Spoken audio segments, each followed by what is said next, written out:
marketing et communication. C'est deux gros mots. Il y a beaucoup de gens qui confondent les deux. Il y a beaucoup de gens qui prennent le marketing pour la com et inversement. Comment on peut délimiter tout ça, quoi. Moi, je me souviens même quand j'étais en cours, tu vois, à la fac, mes professeurs de marketing et de communication n'étaient pas d'accord. Ils s'entretapaient, il y avait des conflits, il y avait team marketeur, team communication. Entre promotion, com et market, certains disaient ouais, non, c'est le marketing qui fait partie de la com, là où les autres disaient c'est l'inverse, c'est la com qui fait partie du marketing. Et c'était quoi leurs arguments? Il n'y en avait pas vraiment, enfin j'ai pas, tu vois, c'était assez léger, mais le truc c'est, ouais, la globalité c'est comment l'entreprise communique, et dans la communication il va y avoir le marketing qui va chercher peut-être un peu plus l'efficacité. Là où d'autres vont dire à l'inverse, le camp des marketeurs c'est le grand truc, c'est le marketing, et dedans on va avoir la communication, et on va avoir le marketing plus, tu vois, product marketing, et puis d'autres choses. Moi je pense que c'est un peu un faux débat, mais je sais pas ce que... en fait c'est sûr que le mode marketing il est tellement vaste. Ouais. T'as tellement de boulot dedans. En fait, t'as même des spécialisations par sous-spécialisation. Ouais. Par exemple, t'as des gens, ils vont être spécialistes dans la construction de tableaux pour collecter tes datas pour la publicité, tu vois. C'est hyper spécifique et pourtant ça fait partie du marketing. Ouais. Quand t'es petit, tu vas pas te dire je veux plus tard, tu vas faire quoi petit plus tard? Je veux collecter des données. Collecter des données dans des tableurs, dans des bases de données de manière très spécifique avec un outil SaaS. Non, tu réponds astronaute ou facteur éventuellement. Mais... Exactement. Toi, tu réponds des facteurs. Oui, c'est ça. C'est chelou quand même. Et toi, astronaute. Ouais. C'est la bouffe qui m'a fait changer d'avis. Parce que quand j'ai vu les espèces de trucs qui lyophilisés un peu pourris, je me suis dit, j'ai pas envie de. Ouais. Bref, on se un peu du sujet, mais. En vrai, c'est compliqué parce que effectivement, il y a beaucoup de boîtes qui mettent un peu tout ça ensemble et qui se disent, je vais prendre quelqu'un en marketing. T'as pas mal de boîtes qui prennent des alternants et donc ils leur donnent la responsabilité d'avoir de la performance, de faire du contenu, de faire de la com, etc. Donc ils font un petit peu de tout. Et en fait, d'ailleurs, si je viens de penser là, mais je trouve que c'est exactement le même problème chez les sales. Tu vas prendre un commercial, et il est censé passer des appels avec des gens qu'il connaît pas.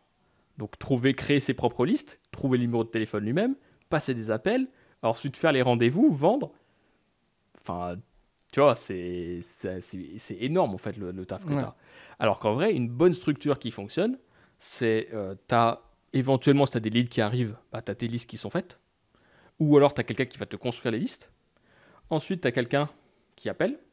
Bonjour, est-ce que vous voulez des rendez-vous, on est machin, tout ça, est-ce que ça vous intéresse qu'on en parle 5 minutes, etc. Je vous book un rendez-vous. Des setters en quelque sorte, ou des SDR, ça dépend un peu de la zone où tu évolues, entre guillemets, ça a des noms un peu différents, mais c'est quelqu'un dont la fonction est de transformer ce qu'il obtient en rendez-vous. C'est un vrai métier où, son job, c'est de prendre du rendez-vous. D'ailleurs, c'est souvent mes meilleurs potes, parce que quand j'amène des leads et qu'il y a ces gens-là qui appellent en chaîne et qui posent le max de rendez-vous, les commerciaux sont très contents derrière, il y a des agendas dans leur agenda, il y a des rendez-vous qui pop.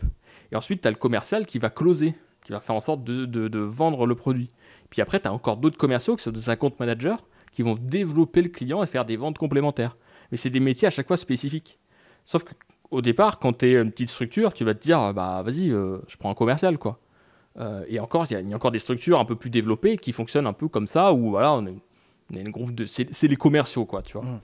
Et en fait, c'est compliqué parce qu'en fait, en spécialisant pas les gens, tu te retrouves en fait à avoir des gens qui font un petit peu tout, mais qui font rien parfaitement. Il faut au maximum, trouver le moyen, petit à petit, de spécialiser les gens des tâches.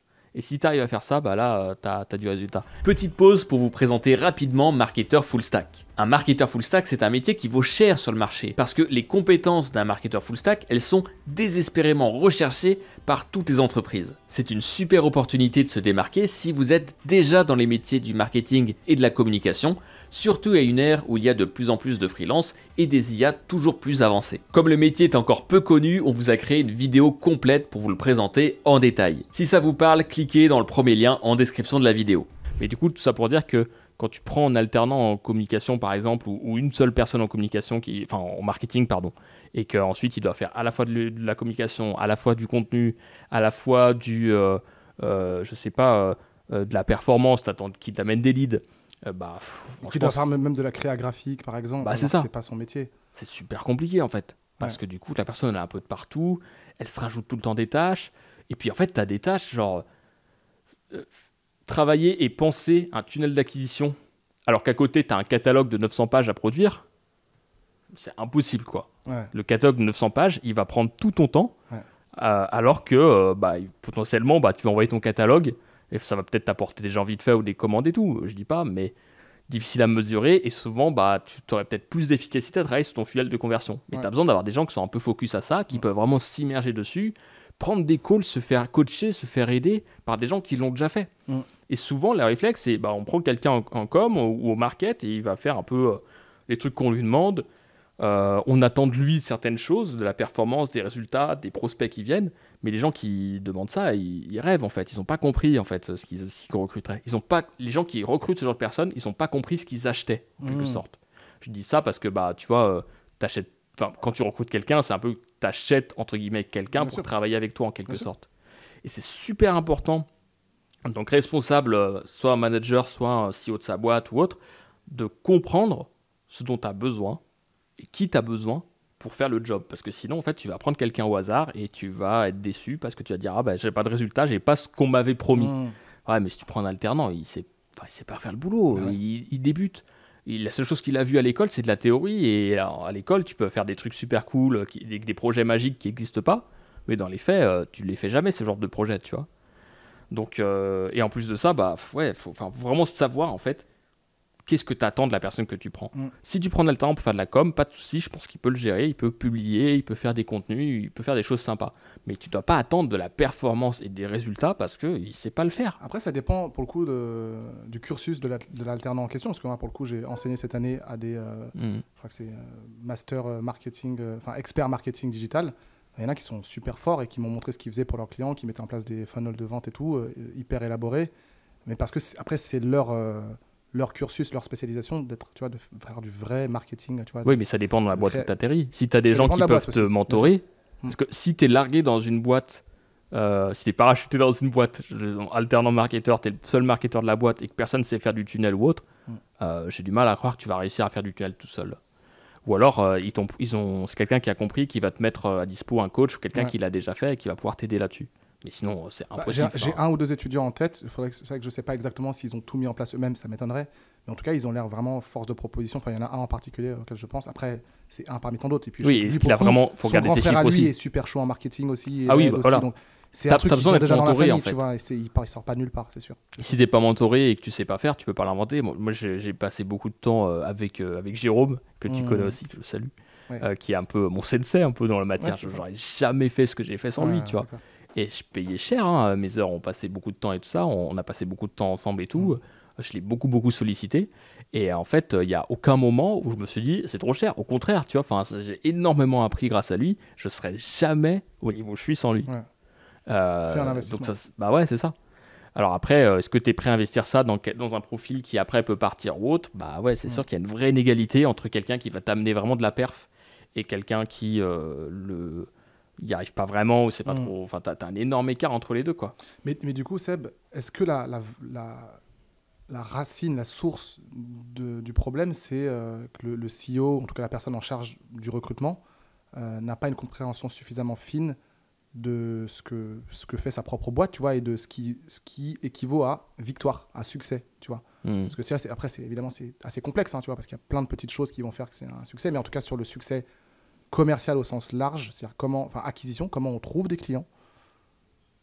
Tu vois, c'est ça la première question à se poser. Et ensuite, c'est comment on va segmenter ça. Est-ce que tu vois, dans quelle mesure la dimension marketing, mais dans le sens marketing, stratégie, vraiment chiffres, tu vois, parce qu'en fait, c'est énormément de chiffres, hein, le marketing. Ouais, d'ailleurs, marketing, c'est vraiment, tu pars du marché d'abord. C'est quoi le besoin du marché ? Après, moi, je digresse un peu, mais tu vois, tu as même la question est-ce que notre produit est vraiment le bon ? Est-ce qu'on ne peut pas pivoter sur des choses ? Mais en tout cas, déjà, si on parle juste de marketing, c'est le marketing dans le sens pur et dur, les chiffres, comprendre qui est l'avatar, qui est le client et comment est-ce qu'on va lui proposer le meilleur produit, et le meilleur message en tout cas, parce que le produit est déjà fait a priori. Mais après, effectivement, la petite couche plus communication, branding, tu vois, mise en beauté aussi, parce que selon le secteur d'activité, ça va avoir plus ou moins d'influence. Tu vois, si tu es dans la mode ou dans la beauté, je pense que quand même, à minima, ça va compter, quoi. Absolument, oui. De toute façon, c'est extrêmement important. Et après, c'est comment tu vas aller conclure. Donc, concrètement, les équipes commerciales, et comme tu l'as dit, même dans le commerce, il y a plusieurs plusieurs nuances, tu vois. Voilà, en fait, chacun a son poste. Et après, évidemment, plus la boîte est grosse, plus tu vas avoir de spécificité. Mais je pense que c'est vraiment important de comprendre, je crois que tu l'avais dit dans un autre épisode, comment le chemin de conversion est construit, tu vois. Combien on a de briques et comment on peut les répartir entre les différentes personnes. Sur du recrutement, en fait, les gens sont très inégaux là-dessus, tu vois. Y a, par exemple, un CEO qui comprend le marketing versus quelqu'un qui a plus une compétence, qui va commencer à monétiser ou construire un produit autour ou un service autour, c'est déjà très différent. Un CEO qui est bon peut-être en prise de parole ou qui va aller faire des confs ou qui sait capter l'attention et intéresser des gens, lui, il a peut-être moins besoin de quelqu'un qui est très bon en acquisition pure parce qu'il est capable de par lui-même de mettre entre guillemets à l'échelle son bouche à oreille, tu vois, en quelque sorte. Parce que c'est déjà un CEO avec plus un versant commercial et puis de chat, de communication, quoi. Commercial et aussi surtout qui a vraiment aussi cet axe de comment je transmets mon message, quoi, au-delà juste du côté commercial. Un bon communicant, quoi. C'est ça. Si tu as ça, c'est trop bien parce qu'en fait, tu peux aller à loin assez vite, tu peux faire beaucoup de bouche à oreille, tu peux faire des conférences, tu peux te faire montrer à beaucoup de monde, etc. Ta simple présence, tu arrives à captiver les gens, quoi. Mais si tu n'as pas ce profil-là, et que tu vas aller chercher ces compétences-là, si tu ne te formes pas un minimum marketing, tu dis j'y connais rien et tout, je vais prendre quelqu'un pour m'expliquer comment ça marche. Ou avoir un associé ou quelqu'un sur qui tu peux compter qui va prendre en charge tout cet aspect marketing. Ouais. Absolument. Et qu'est-ce qui se passe du coup si tu n'as pas cette personne Si tu n'as pas cette personne et que tu penses qu'en prenant, en alternant, il va t'apprendre ça, tu rêves, quoi. Vraiment, tu rêves en fait. Il faut que tu prennes le sujet à bras le corps et que tu comprennes au moins les différents éléments et que tu t'impliques vraiment dessus. Les boîtes qui ont le plus de résultats, qui n'ont pas de résultats sur le marketing et du jour au lendemain arrivent à en avoir parce qu'ils ont travaillé, ils ont mis des choses en place, très très souvent, j'ai constaté que c'était le CEO. Alors après, sur des tailles de boîtes, je parle des tailles de boîtes raisonnables, hein, si on parle d'un grand groupe, c'est différent. Mais en tout cas, quelqu'un qui est haut placé, qui va manager le truc, il s'implique vraiment, il essaie de comprendre. Il n'a pas besoin de forcément savoir faire dans le détail, il n'a pas besoin de savoir lancer des pubs, par exemple, mais il doit comprendre comment les choses fonctionnent pour comprendre comment le manager et faire en sorte si quelqu'un lui vend du rêve ou des trucs qui n'existent pas, il doit pouvoir le détecter après. Tu vois. Et c'est ça le sujet, c'est que souvent, tu as plein de boîtes qui vont acheter des choses qui n'existent pas, du rêve, quoi. Parce qu'on leur dit, par exemple, le référencement, il faut 6 à 8, 9 mois pour que ça fonctionne, et puis après, vous aurez des résultats. Donc, la personne se dit, si c'est ça, c'est peut-être un peu long, mais vas-y, je fais l'effort et tout. Tu fais l'effort pendant 6 mois, 9 mois, 1 an, tu investis sur ton référencement et tu n'as pas de résultat. T'es dégoûté en fait. Oui, tu m'étonnes. Et tu dis, les gars, les résultats, mais t'inquiète, ça prend du temps, il faut être régulier. Ouais, mais il n'y a toujours rien, quoi. Ou alors, j'ai des pages qui ont ranké. On pense long terme, on en reparle dans 1 million d'années. Exactement. Ou alors, tu vois les chiffres qui sont montés, mais ils n'ont pas de prospects. Oui, parce que le référencement, le fait d'être vu, d'augmenter ta visibilité, ça ne fait pas de toi, ça te fait pas des prospects en fait. C'est toute la chaîne qui marche, c'est toute la cohérence de la chaîne qui marche, c'est toute la stratégie ensemble qui fonctionne. Et si tu fais juste ton référencement, que tu te dis je vais avoir des clients grâce à ça, non, en fait, tu es en train d'optimiser une case de tout le chemin. Si derrière, tu as des articles mais que tu ne récupères pas de mails, par exemple, et si derrière ces mails, tu n'en fais rien, ou que tu ne les appelles pas, ou que tu n'as pas un contact avec eux, ou que tu leur proposes pas de produit, il ne se passera rien, en fait. Est-ce qu'on en parlait tout à l'heure en off, mais ça me fait penser à une question, est-ce que tu penses que tout ça, c'est la raison pour laquelle beaucoup de personnes pensent que le marketing ne sert pas à grand-chose, tu vois, le fait que on ne soit pas assez précis sur les objectifs du marketing, tu vois, les chiffres et les choses, et se dire le marketing c'est de la fumisterie. Je pense que c'est lié du coup. C'est forcément lié parce qu'en fait, c'est toujours un problème d'attente. Quand tu as des gens qui sont déçus du marketing, c'est qu'il y a un problème entre les attentes entre leurs attentes et l'investissement qu'ils ont fait, les efforts de temps qu'ils ont fait. Et souvent, il y a un écart entre les deux qui est tel que, en fait, tu vois, ils sont déçus, quoi. Là, je bosse avec quelqu'un et lui, il est assez enthousiaste dans les choses qu'on met en place, mais il m'a dit, écoute, je te le dis direct, pour moi, le marketing, c'est du vent. Il me dit ça à moi alors qu'on est en train de bosser ensemble. Hein. Donc, quand même, tu vois, il y va, quoi. Mais du coup, je comprends, et en fait, je comprends ce qu'il veut dire. C'est qu'en fait, à force d'avoir acheté plein de trucs et de lui avoir promis la lune, d'avoir dépensé beaucoup d'argent, qui est de l'effort, si à la fin, il n'a pas de résultat, il est dégoûté. Et donc, du coup, ça, il faut le prendre en compte. Et même si on bosse sur du marketing, c'est cet aspect humain et attente aussi qu'il faut gérer. Et moi, mon rôle, c'est de faire en sorte qu'il soit le plus content possible et qu'on arrive à avancer, qu'il voit les résultats qui sont impliqués dans le process. Mais bon, je ne peux pas non plus garantir des résultats. Moi, je ne vends jamais les chiffres que j'ai eu pour d'autres à de nouvelles personnes, quoi. Je ne sais pas comment les choses vont se passer Des fois, tu fais 2 fois la même chose pour une boîte similaire, tu n'as pas les mêmes résultats. Ça dépend de plein de paramètres, quoi, tu vois. Et comment tu définirais, alors je vais te poser une colle, et c'est pas grave si tu n'as pas la réponse, mais ce serait quoi ta définition à toi du marketing? C'est une bombinette, ça. C'est pas compliqué. J'ai envie de dire comprendre les gens. Hein. Pour moi, si tu arrives à les comprendre mieux qu'ils se comprennent eux-mêmes, là, tu es super fort. Quand tu lis un truc, tu te dis, putain, j'ai l'impression que ça a été écrit pour moi spécifiquement, là, top niveau. Ça, c'est le marketing pour toi. Et ça, c'est vraiment difficile parce que... c'est vraiment difficile. C'est à la fois difficile et pas tant difficile que ça. Ces informations, tu les as à force de parler à ta cible directement. Ce qui est difficile, c'est qu'il faut les trouver dans le bon contexte. Et que tu dois parler à des gens qui sont dans ta cible et qui sont bon timing. Et tu dois bon timing, c'est-à-dire de niveau de maturité par rapport à leur qui sont proches d'acheter ou qui vivent ces problématiques en ce moment ou qui cherchent quelque chose comme tu proposes. Et qui ont bien envie, ils sont bien enclins à te parler aussi, quoi. Exactement. Donc il faut qu'ils acceptent de te parler, il faut que tu les détectes à ce moment-là. Il faut que tu en aies une certaine quantité. C'est ça qui est dur. Et ça prend du temps et personne n'a envie de faire ça. Mais quand tu fais ça, il se passe des choses magiques parce que tu comprends tout d'un coup plein de trucs. Et d'un coup, même si tu n'es pas marketeur, tu vas arrêter de faire des messages génériques à la con. Tu vas prendre des petites pépites. Ah, lui, il m'a dit ça comme ça, etc. C'est du vécu, en fait. Exactement. Tout à l'heure, tiens, je bossais sur les campagnes pub d'un client à moi et qui est dans l'IT, tu vois, qui est dans la tech. Et en fait, je lui explique un peu le processus. Je dis, voilà, on a lancé les pubs pendant une semaine. On voit qu'on a des prospects. Maintenant, c'est le reste du tunnel qu'il faut optimiser, etc. Et il m'a dit, ouais, en fait, c'est comme du débogage. Bah, ça, t'inquiète, je le reprends. Hein, parce que tous les prospects qui je parle, qui sont dans le même secteur, bah, en fait, ils comprennent tout de suite ça. Ouais, débogage, c'est ça dans la tech. Débogage, c'est ça. Tu testes, tu modifies, tu relances, tu testes, tu modifies, tu relances et tu améliores petit à petit le truc. Tous les gens dans ce milieu-là, ils comprennent cette idée-là, tu vois. Ils le vivent, en fait, au quotidien. Et tu fais des parallèles avec leur vie à eux. Mais ça, c'est pas un truc que j'aurais pu deviner, en fait. Je l'ai su parce qu'il m'en a parlé, en fait. Tu vois. Parce que tu lui as parlé en amont et tu t'es intéressé à lui. Exactement. Et ça me fait penser à un truc très important, c'est que quand tu es marketeur, il faut que tu arrives à avoir des discussions avec les clients finaux. Donc, il y a quand même tout un art un peu de la conversation, de l'interview, on pourra en reparler, je pense. Mais des fois, des commerciaux ne veulent pas que tu appelles les clients directement. Mode, non, ça doit passer par moi, ou alors, faut pas les déranger, machin. Pas forcément, juste c'est leur client, donc voilà. Alors, et en fait, ça, c'est un vrai problème, parce que du coup, tu as quand même une façon de tourner l'interview pour avoir les bonnes infos. Si tu biaises l'interview, que tu parles trop ou ce genre de choses, et souvent quand tu es marketeur, tu n'es pas commercial forcément, tu vois. Bah, tu peux vite biaiser les questions, tu peux vite avoir tendance à parler plus, à orienter les choses, à finir les phrases des clients avant qu'ils les finissent, à pas vouloir laisser de blanc parce que ça te malaise de laisser un blanc. Et en fait, derrière, tu n'as pas les infos que tu veux. Donc, tu vois, c'est ça qui est un petit peu difficile. Mais si tu deviens très bon dans la capacité à poser les bonnes questions à tes clients ou à tes prospects, bah là, en fait, il se passe des choses magiques. Et à écouter ensuite. C'est ça. Et à le retranscrire ensuite dans ton marketing. Parce que c'est là où il se passe quelque chose de magique. Et ça, franchement, 100% du temps, à chaque fois que tu arrives à faire ça, tu peux cartonner, quoi. Mais c'est difficile à enseigner, en fait. Donc, en fait, il y a beaucoup aussi de ce qu'on appelle les soft skills. Mais tu vois, des compétences humaines, tu vois, d'interaction, interpersonnelles, tu vois. C'est pour ça que je pense que... je reprends ce que tu as dit juste avant. C'est à la fois...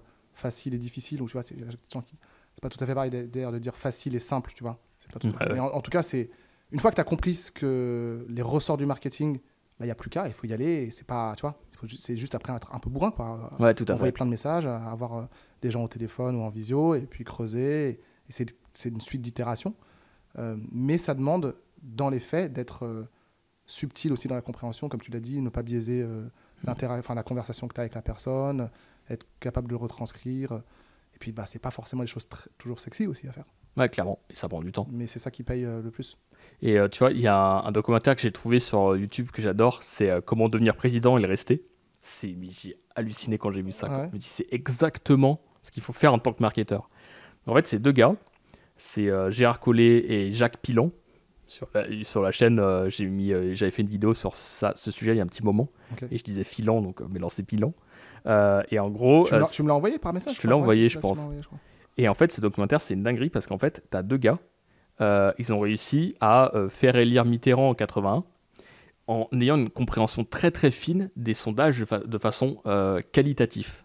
C'est-à-dire qu'ils sont, au lieu de prendre que le côté quantitatif, ils sont beaucoup intéressés à comment est-ce que tu peux vraiment avoir des infos de terrain, la façon dont les gens pensent, les problèmes qu'ils ont, etc.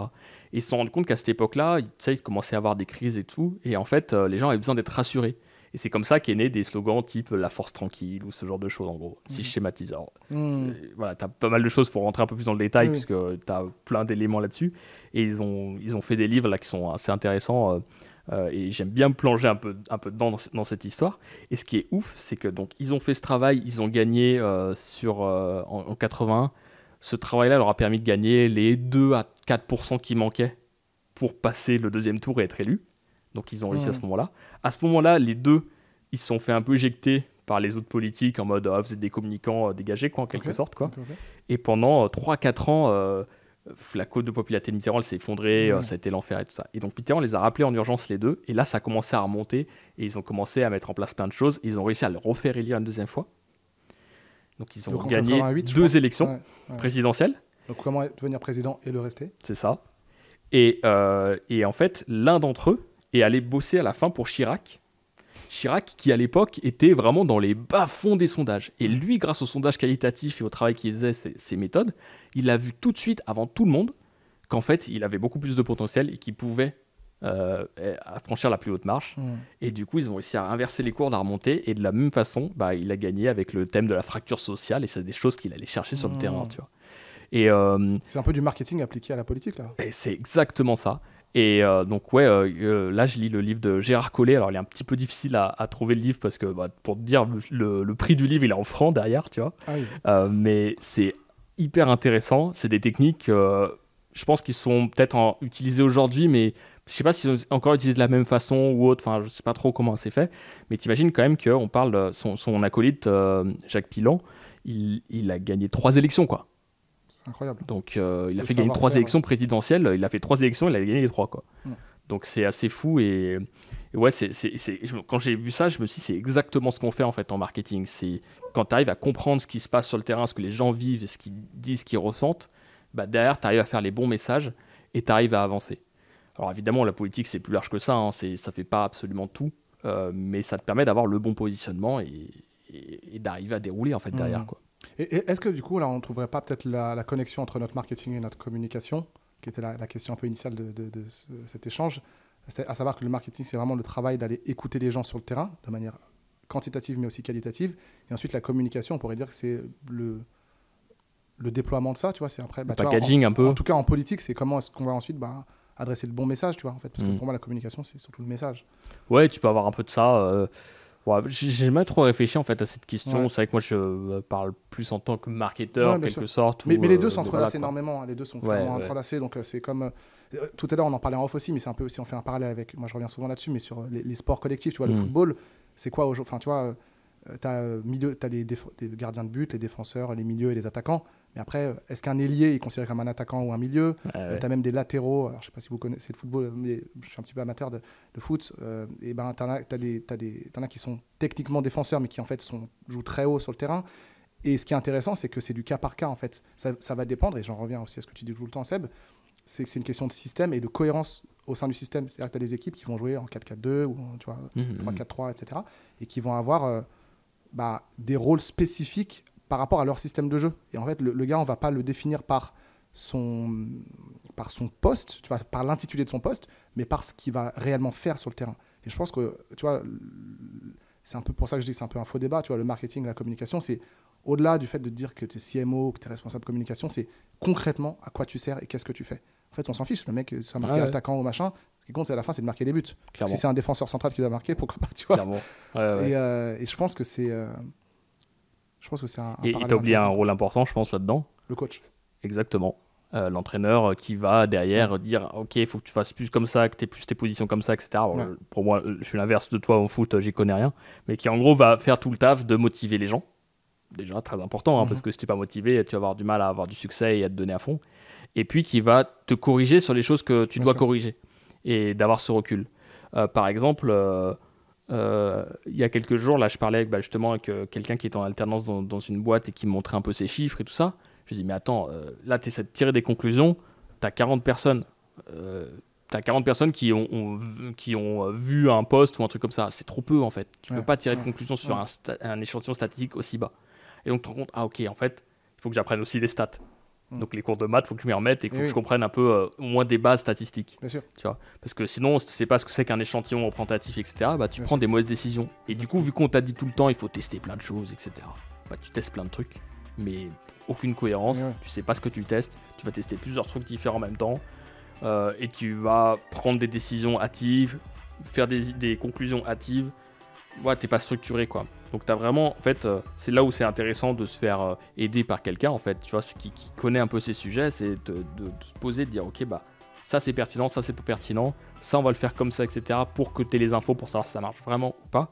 Et c'est comme ça, en fait, que t'avances. Ok. Merci d'avoir regardé cette vidéo. Si vous voulez devenir marketeur full stack, cliquez sur le premier lien dans la description de la vidéo. Et si vous êtes une entreprise qui a des besoins en marketing et que vous voulez recruter un marketeur full stack, il y a un deuxième lien juste en dessous qui est fait pour vous. Donc on vous laisse cliquer dessus.